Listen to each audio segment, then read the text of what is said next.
Fried green tomatoes are a classic southern dish that are seasonally served in the summer. While they make a simple and delicious side dish, fried green tomatoes make intriguing additions to BLTs, hamburgers, salads, and breakfast plates. I like them best when served with a spicy mayonnaise. Let's begin, shall we? Today, we're putting a playful spin on this classic recipe by giving the tomatoes a quick 30-minute pickle in, well, pickle juice. The tomatoes, by the way, can be whatever thickness you'd like. I prefer 1/4-inch slices because I find they get crispier, but my husband likes them thicker. It's completely up to you.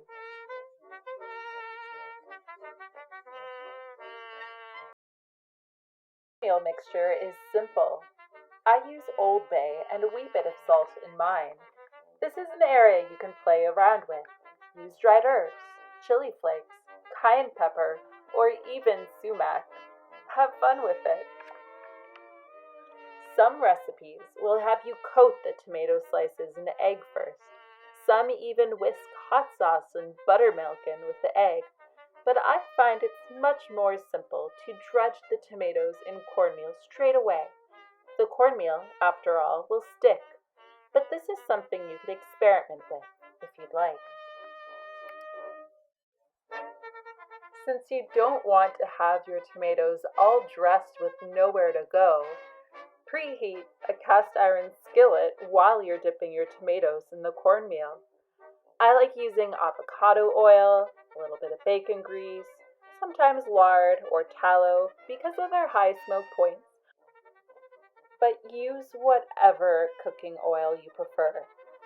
For a good fry, add enough oil so it's 1/4 to a 1/2 inch high. As for me, I'll be using less oil, but if you do use a lot of oil, you will want to drain the tomatoes on paper towel once they're done. Do make sure your skillet is good and hot before adding the tomatoes, and do wait a couple of minutes before flipping them, unless, of course, they're floating in oil. Usually, when you're working with cast iron or even stainless steel, you want to make sure your food has had enough time to develop a golden brown crust before attempting to flip it. Once they're ready, serve the fried green tomatoes immediately. I'll be enjoying mine with mayonnaise mixed with artisanal sriracha, but my kefir buttermilk dip is a strong contender. The recipe for that is in the show notes. Thank you for watching, my dears. Please remember to like, share, and subscribe. Until next time.